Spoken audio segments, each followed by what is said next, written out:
Mis queridos amigos, damas y caballeros, no se asusten, no se asusten porque les voy a hablar de Platón. Y disculpas por la garganta. Damas y caballeros, no se asusten, les voy a hablar de Platón, pero es que les quiero hablar de la Atlántida.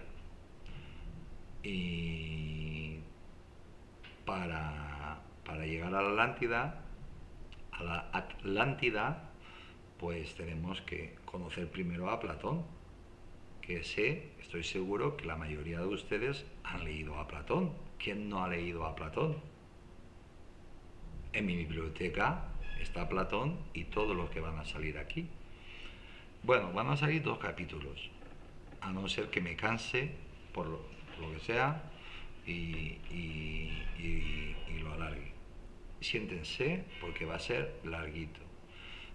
Esto es historia pura y dura, es filosofía pura y dura y es una auténtica maravilla. A los que les gusten la historia, la filosofía, van a disfrutar muchísimo. Espero que disfruten lo mismo que yo disfruté mientras me documentaba. Yo a Platón, a Aristóteles y a un montón a todos los que salen por aquí, todos están en mi biblioteca. Todos. Y todos me los he leído varias veces. Así que vamos allá. Espero que les guste.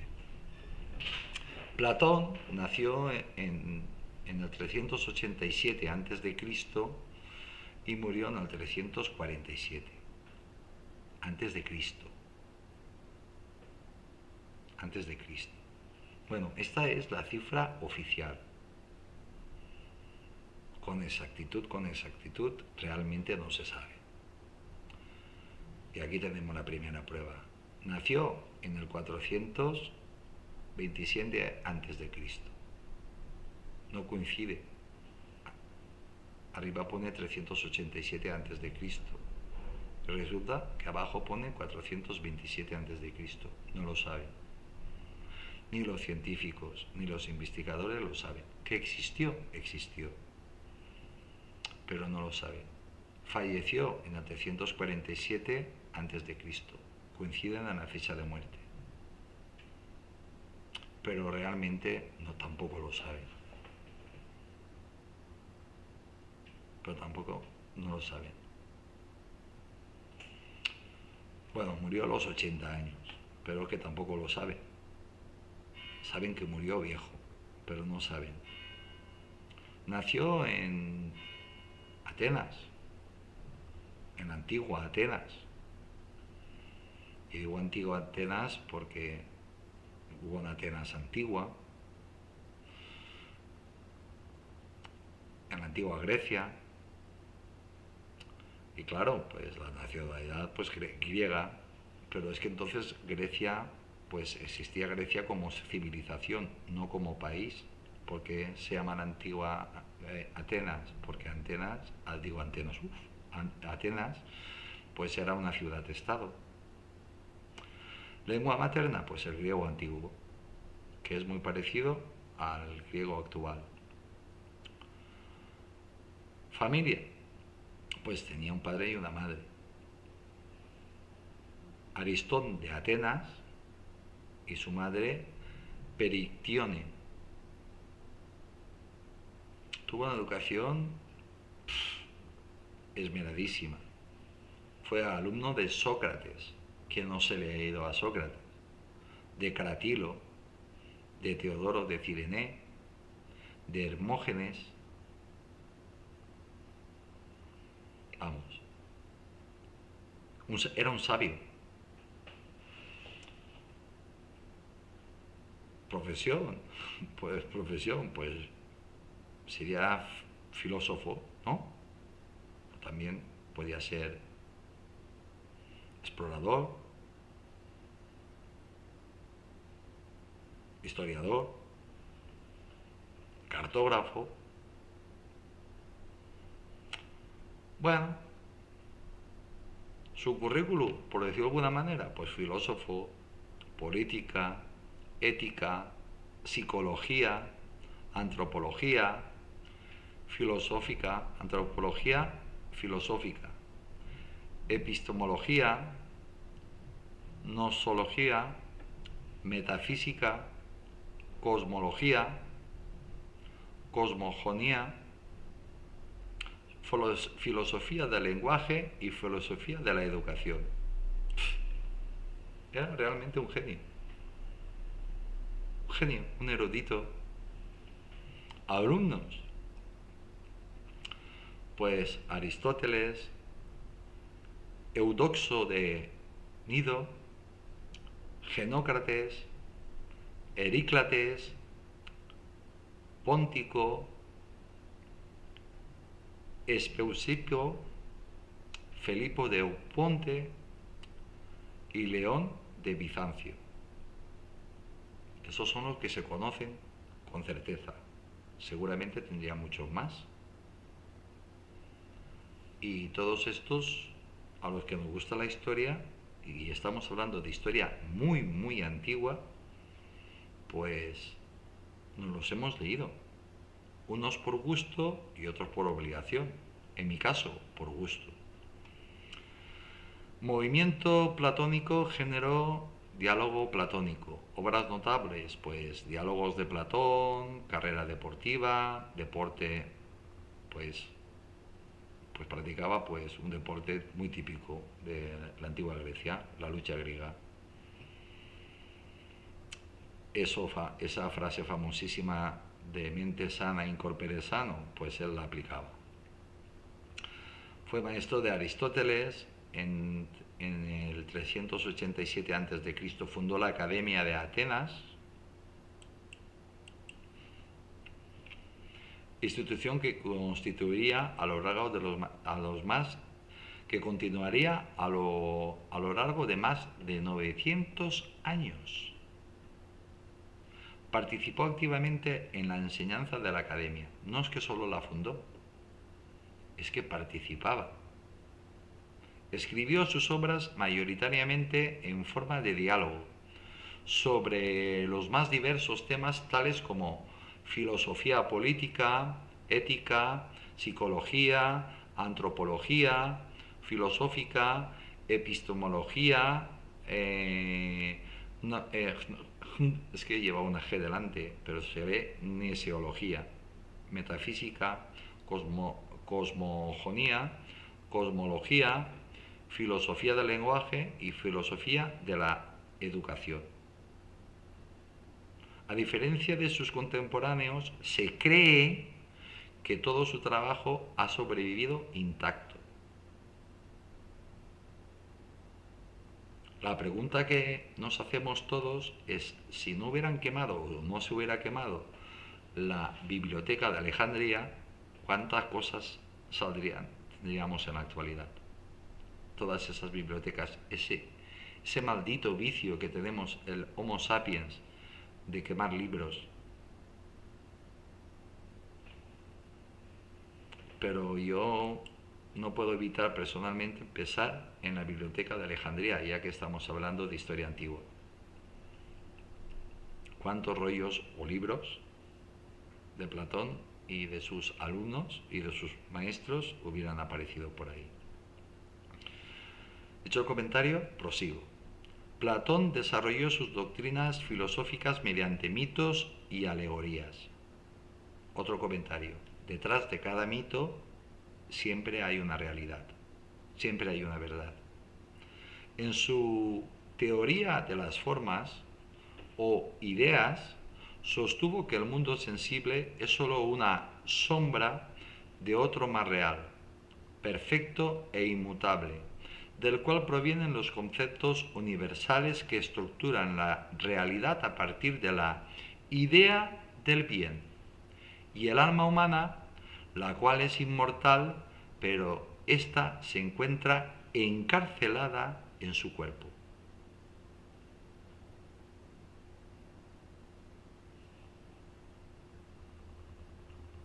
Porrón de años antes de que naciera Jesús de Nazaret. Según su teoría de la reminiscencia, esto quiere decir entrecomillado, las ideas son innatas en el alma y recordadas por la razón. O caramba, como tengo el logopeda hoy, como es sábado no ha venido. Amnesis. Y aparte veo mal, como todos ustedes saben. Platón también es considerado como uno de los fundadores de la filosofía política al considerar que la ciudad justa estaría gobernada por filósofos reyes.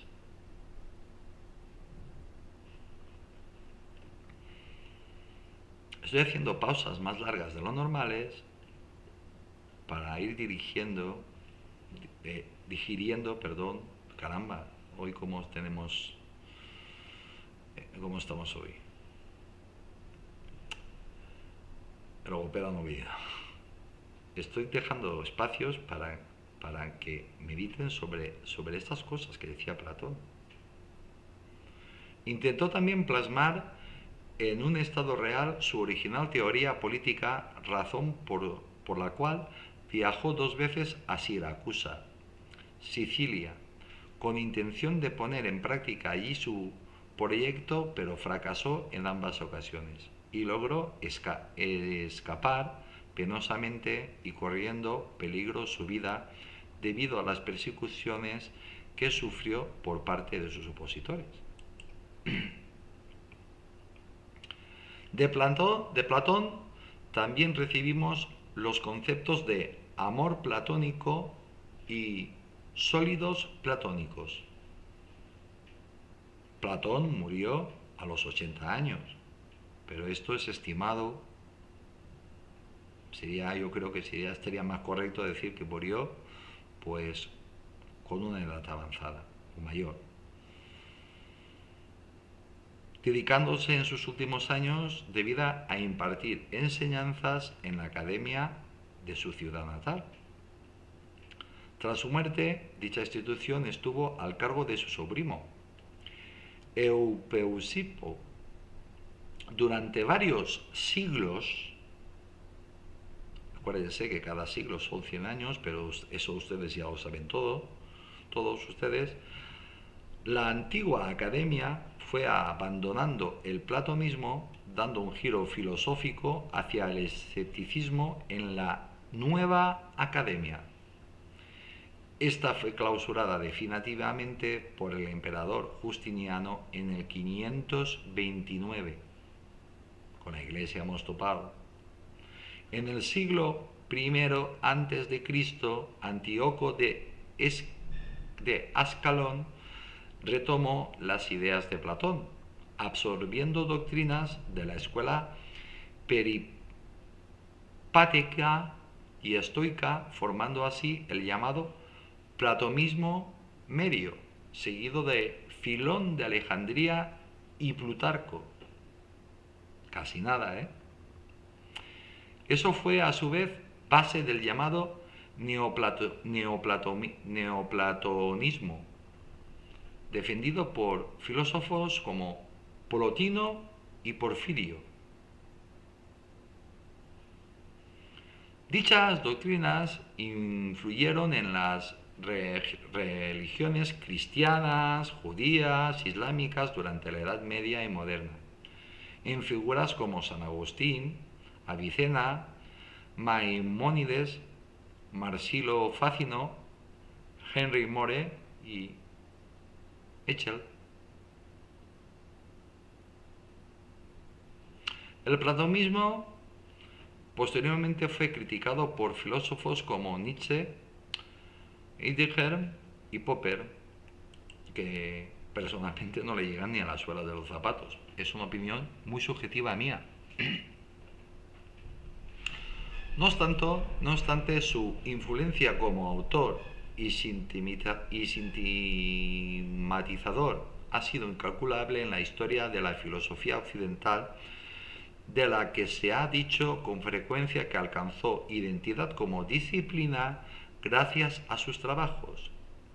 De él, Alfred North Whitehead llegó a comentar: La caracterización general más segura de la tradición filosófica europea es que consiste en una serie de notas a pie de página de Platón.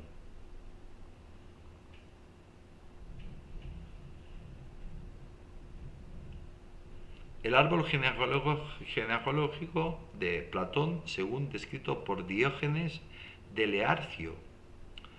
Según Diógenes de Laercio, Platón nació hacia el año 427 a.C. en Atenas o en la isla de Egina, en el seno de una familia aristocrática ateniense.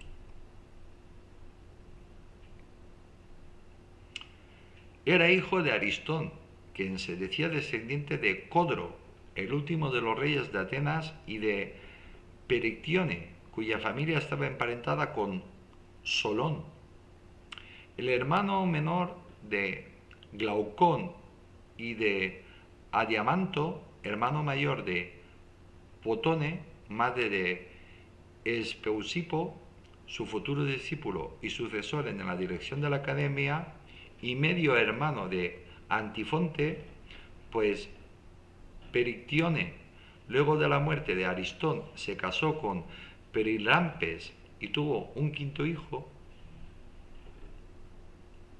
Criatas y Carmides, miembros de la dictadura oligárquica de los 30 tiranos que usurpó el poder en Atenas después de la guerra del Peloponeso, eran respectivamente tío y primo de Platón por parte de su madre.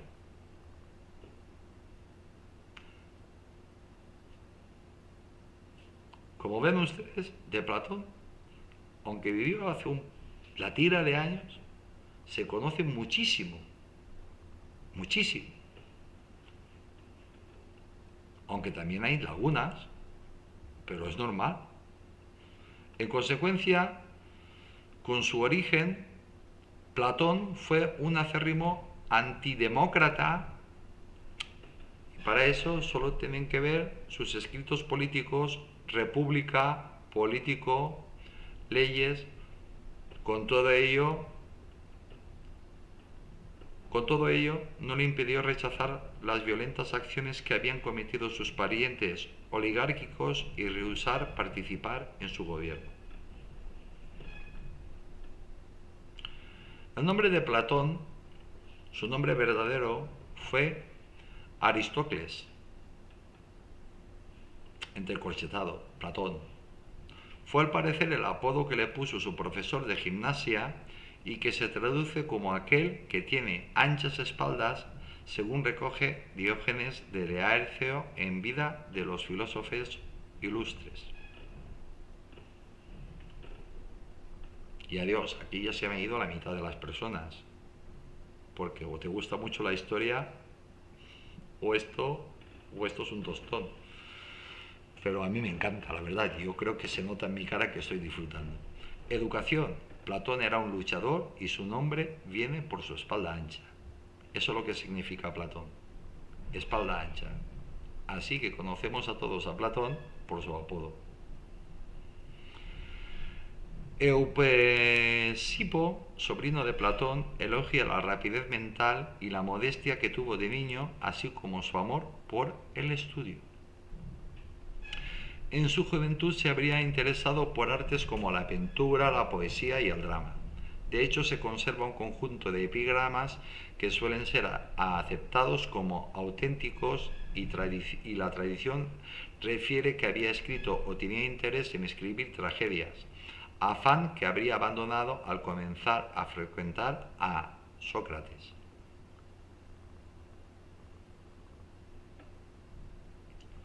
Fíjense en las duras críticas que Platón hace en las artes en República, fundamentado su parcial expulsión del estado ideal. También, según se ve en su teoría educativa, siempre se interesó por la gimnasia y los ejercicios corporales, y ciertas fuentes refieren que se habría dedicado a las prácticas atléticas, habría participado asimismo en algunas batallas de la guerra del Peloponeso y de la guerra de Corinto, pero no hay información al respecto más que simples menciones del caso. Las lagunas que antes comentaba servidor, es que hay grandes lagunas, pero hay muchísima información sobre Platón. En cuanto a su formación intelectual temprana, Aristóteles refiere que antes de conocer a Sócrates, Platón había tratado con Heráclito Crátilo y sus ideas de que todo lo sensible está en devenir y por tanto de que no es posible el conocimiento científico acerca de ello, pero luego, influido por Sócrates y su enseñanza e insistencia en inquirir y definir qué es cada cosa para poder hablar de ella con propiedad, se convenció de que había realidades conocibles y por tanto permanentes y decidió que no eran de naturaleza sensible, en el ámbito de lo que siempre deviene y nunca es, sino la naturaleza inteligible. Este es, según Aristóteles, el origen de la teoría de las ideas, y su información nos permite reconstruir algo del itinerario biográfico intelectual de Platón. Según Diógenes Laercio, Platón conoció a Sócrates a la edad de 20 años. 21 años. Es que no lo sabe. No lo sabe. Realmente es que no lo sabe.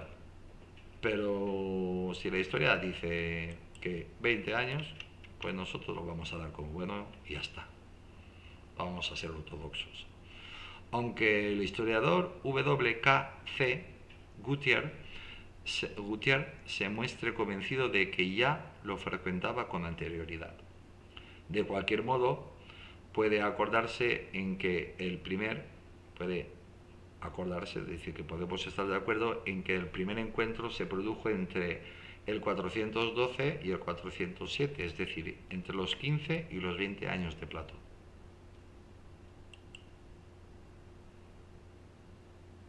Esto es ortodoxia pura y dura dentro de la historia. Así que lo vamos a aceptar como bueno.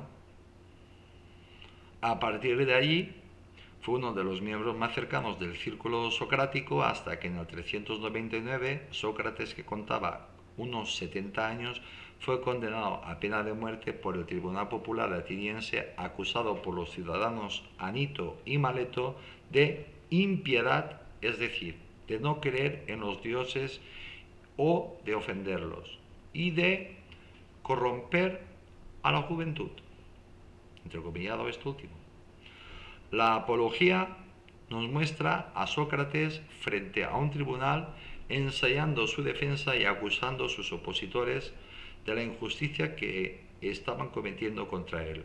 Luego de ser declarado culpable, Sócrates menciona a un grupo de amigos que están en la tribuna, entre ellos Platón.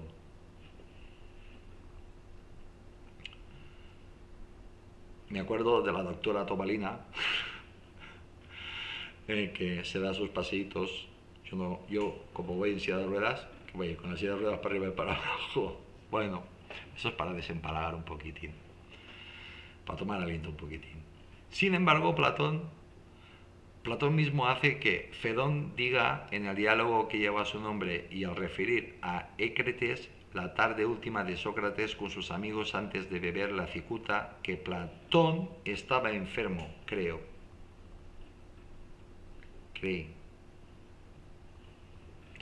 Fedón que Platón estaba enfermo. A propósito de su ausencia, WKC escribe, se abren comillas, juzgarlo de forma desfavorable por ello sería injusto, ya que no solo debemos esa circunstancia a Platón mismo, sino que el conjunto del Fedón, por no decir nada de otros diálogos, deja fuera de toda duda la indudable realidad y la fuerza de su devoción a Sócrates. Sus sentimientos pudieron haber sido tan intensos que no fuera capaz de soportar el espectáculo de ser testigo de la muerte real del mejor, el más sabio y el más justo de los hombres que conoció. Se cierran comillas.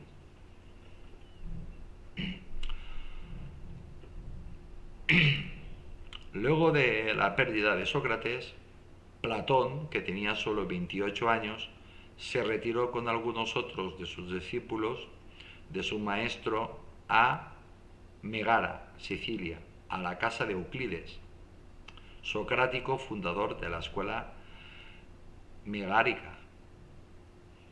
De allí habría viajado a Cirene, donde se reunió con el matemático Teodoro, personificado en el Teeteto, y con Aristópo, socrático también fundador de la escuela cirenaica, y a Egipto, aunque esos dos últimos viajes son puestos en duda por muchos especialistas. La realidad es que en aquella época la antigua Grecia viajaba mucho, eran los dueños del Mediterráneo, comerciaban mucho y se viajaba más de lo que nos imaginábamos, de los que nos podamos imaginar. Ellos eran los que, por eso siempre, la antigua Roma adoptó la filosofía griega y la cultura griega como suya propia, incluso a su propio panteón de dioses. Le cambiaron el nombre a algunos y a otros no. Pero que hubo intercambios entre Egipto, entre lo que la actual Italia e incluso España, la actual España, Iberia, en aquella época en Iberia, Tartesia. Se tiene por más que seguros, en cambio, los viajes a Italia no existía, pero es una manera de entenderlo, y a Sicilia, no solo porque hay más testimonios, sino por la decisiva carta séptima, sobre la base de la cual se reconstruye el resto de sus travesías. Y aquí otro comentario, y así también pues vamos poquito a poquito, despacito, y vamos disfrutando y vamos también pues haciendo la digestión de lo que hemos escuchado hasta ahora. Pues como vemos,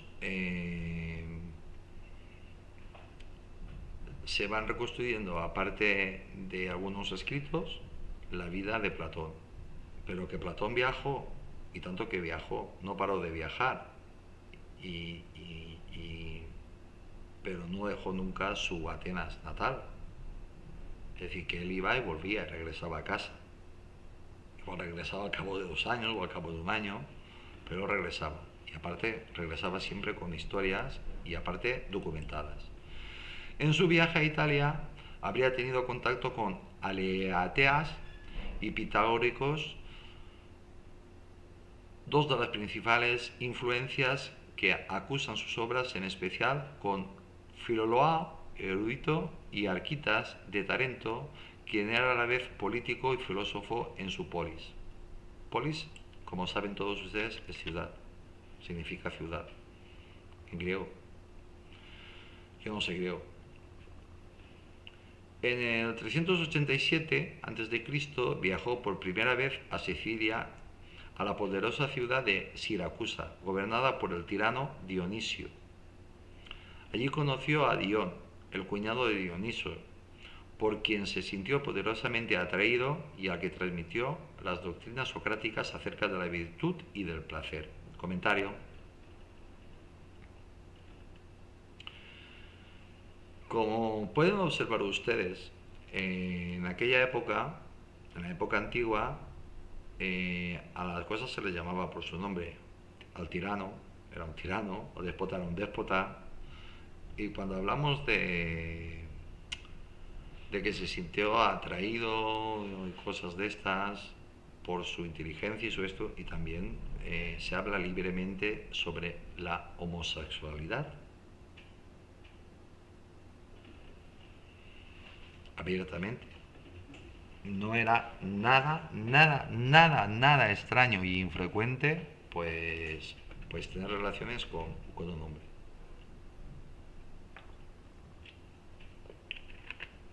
Con las mujeres estaba más mal visto, pero los hombres no tan mal visto.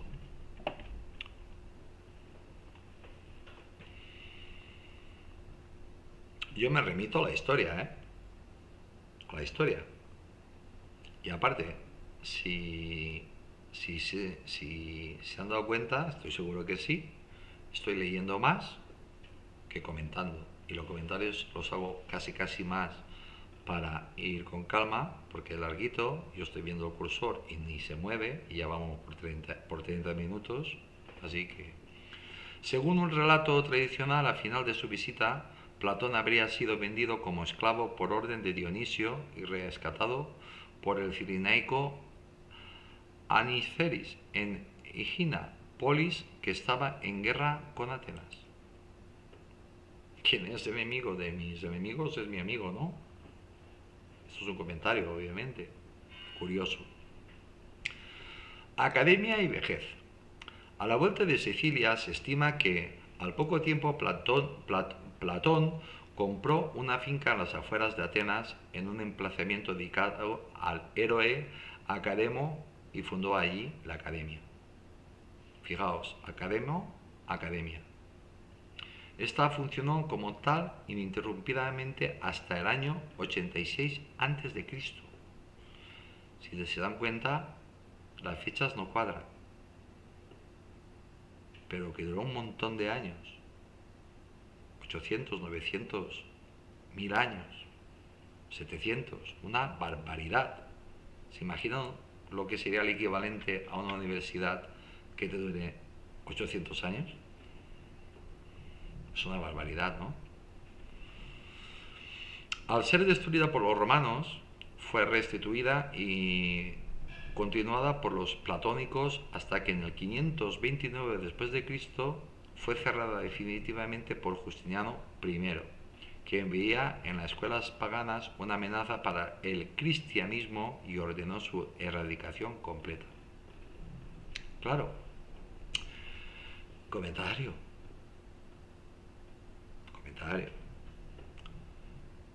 Ellos adoraban a muchos dioses, el panteón de los dioses griegos y de los dioses romanos, que se lo habían adoptado para ellos también, aparte de su propio panteón de dioses, y la Iglesia solo tiene un Dios. Bueno, 3, Padre, Hijo y Espíritu Santo. Justiniano no iba a permitir eso, y más terminado de convertirse al cristianismo, así que le faltó tiempo al emperador Justiniano en echar el cerrojo a la academia, o si no, quizás igual aún seguiría. Numerosos filósofos, hecho el comentario, prosigo. Numerosos filósofos se formaron en esta milenaria academia, incluyendo el mismo Aristóteles durante la dirección de Platón, junto a quien trabajó alrededor de 20 años, hasta la muerte de su maestro. Vale la pena recordar cierta descripción de W.K.C. respecto a la academia. Entrecorchetado. No se parece en nada a ninguna institución moderna. Los paralelos más cercanos son probablemente nuestras antiguas universidades, con las características que han heredado del mundo medieval, en particular sus conexiones religiosas y el ideal de la vida en común. La santidad del lugar era grande y se celebraban otros cultos allí, incluidos los de la misma Atenea. Para formar una sociedad que tuviera su tierra y sus locales propios, como hizo Platón, parece que era un requisito legal el registrarla como tiasos, es decir, como asociación de culto dedicada al servicio de alguna divinidad. Platón eligió a las musas que ejercían el patronazgo de la educación. Las comidas en común eran famosas por su combinación de alimentos sanos y moderados, con una conversación que valía la pena recordar y a anotar. Se cuenta que un invitado dijo que los que habían cenado con Platón se sentían bien al día siguiente. Se cierran los corchetes.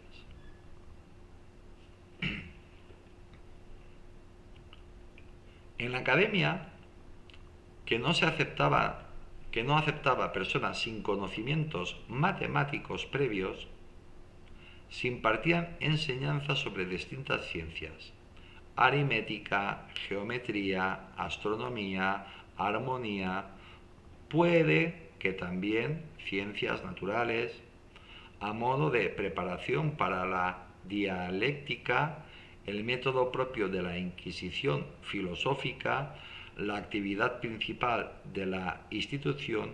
Asimismo, también era principal actividad en consonancia con lo expresado en la República, la formación de los filósofos en política, de modo que fueran capaces de legislar, asesorar e incluso gobernar. Se sabe de varios platónicos que luego de estudiar en la academia se dedicaron efectivamente a estas actividades. Y no puedo evitar hacer el comentario: qué bien nos vendría tener a políticos en la actualidad tan bien preparados como los que había en la antigüedad, ¿no? ¿Les parece a ustedes? No sé, cada uno que se responda a sí mismo. Continúo. Platón también recibió influencias de otros filósofos, como Pitágoras, cuyas nociones de armonía numérica y geomatemática se hacen eco en la noción de Platón sobre las formas. También Anaxágoras, quien enseñó a Sócrates y que afirmaba que la inteligencia o la razón penetra o llena todo, y Parmínides de Argía, acerca de la unidad de todas las cosas, y quien influyó sobre el concepto de Platón acerca del alma.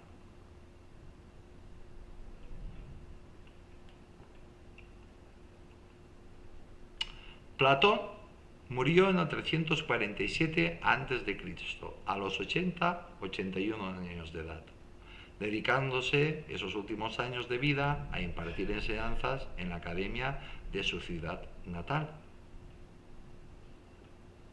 Y esto, damas y caballeros, pues se repite algunas cosas porque está muy contrastado, porque hay que contrastar hasta la historia. Y en este canal, como ustedes saben, se contrasta todo, hasta la historia. Porque depende de quién escriba la historia, te la cuenta de una manera o te la cuenta de otra. Influencias pitagóricas. Influencias Pitágoras. Acuérdense que veo mal. Pitágoras, aunque Sócrates, Pitágoras,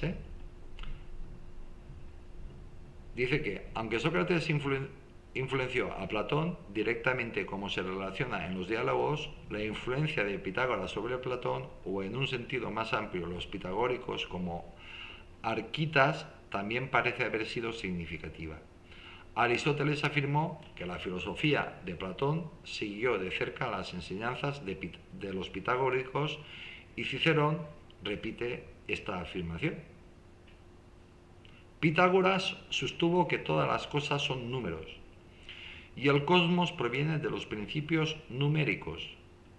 Introdujo el concepto de forma como algo distinto de la materia y que el mundo físico es una imitación de un mundo matemático eterno.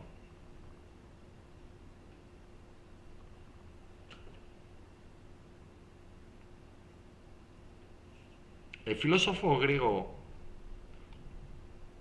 Numenio de Apamea, siglo II después de Cristo, aceptó tanto a Pitágoras como a Platón como las dos autoridades que uno debería seguir en filosofía, pero consideraba que la autoridad de Platón estaba subordinada a la de Pitágoras, a que consideraba la fuente de toda filosofía verdadera, incluida la propia de Platón.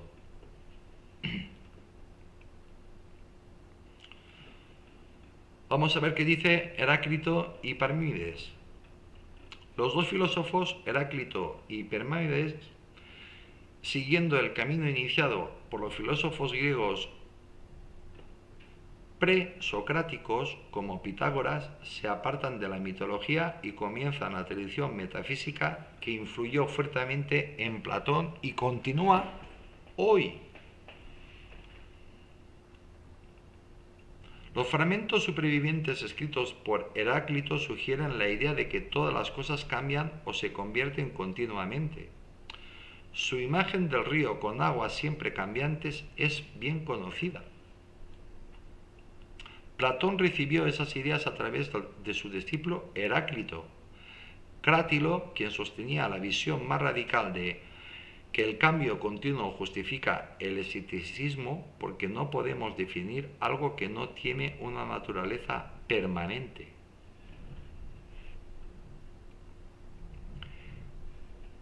Parménides adoptó una visión totalmente contraria, argumentando a favor de la idea del ser inmutable y la opinión de que el cambio es una ilusión como tal.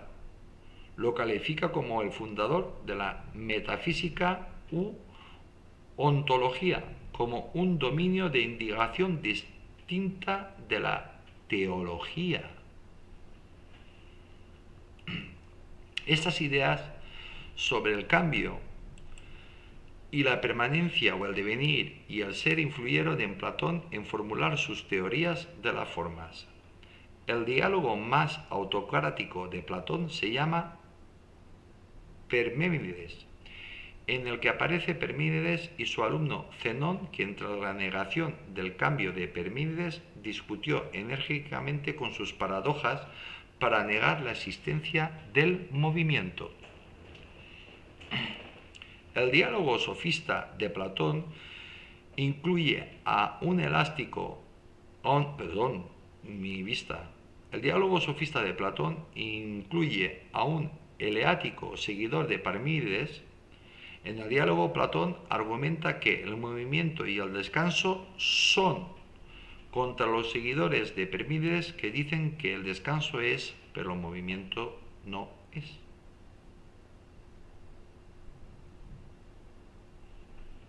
Sócrates. Platón fue uno de los devotos seguidores jóvenes de Sócrates.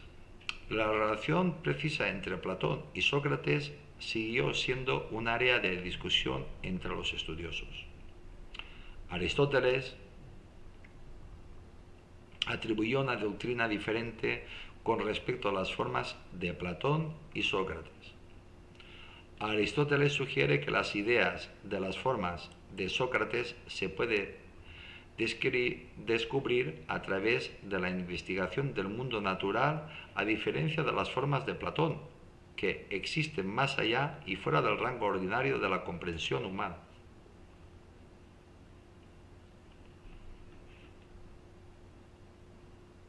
¿Queréis filosofía y historia? Aquí tenéis filosofía e historia, la que queráis.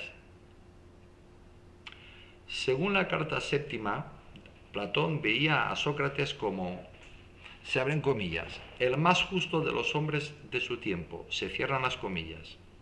Según Diógenes Laercio, el respeto entre ambos era mutuo. La carta 2 dice, se abren comillas, yo nunca he escrito nada y no hay nada ni habrá jamás obras de Platón. Lo que se me atribuyen son de Sócrates. Sin embargo, esta última carta se considera que es una falsificación.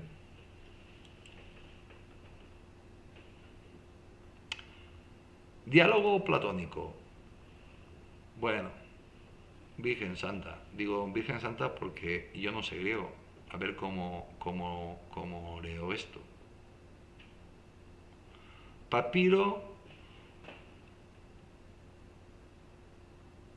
Ox ir Inchus, con fragmento de la República. Que me perdonen, pero yo no tengo ni idea de griego. Con el latín me atrevo, pero con el griego no. Pero aquí he sido osado. Todas las obras de Platón, con las excepciones de las cartas y de la apología, están escritas, como la mayor parte de los escritos filosóficos de la época, no como los poemas pedagógicos o tratados, sino en forma de diálogos, e incluso la apología contiene esporádicos pasajes dialogados. Y hasta aquí. Y hasta aquí. Hasta aquí. Y hasta aquí.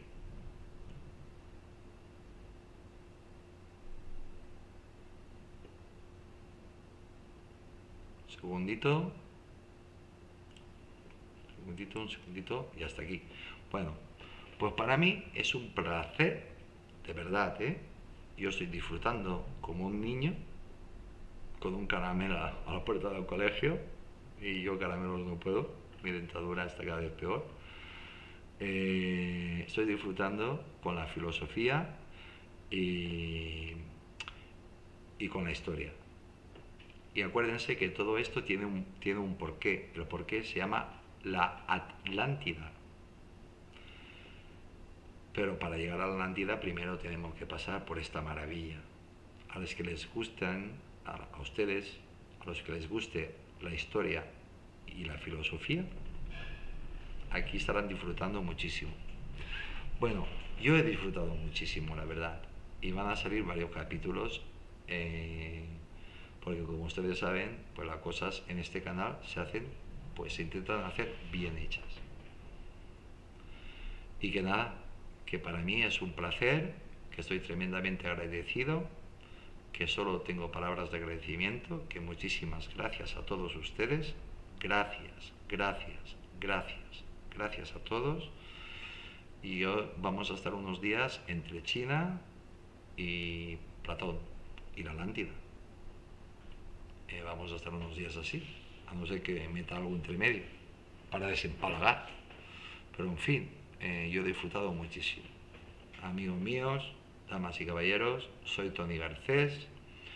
Les mando un saludo muy grande desde Valencia, España, concretamente desde el sur de la provincia de Valencia.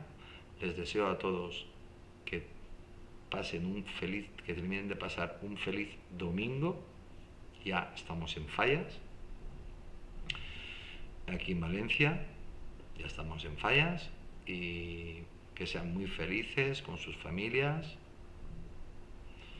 con sus amigos, que disfruten de la vida, y nada, que mañana más Platón, pues que Dios les bendiga a todos.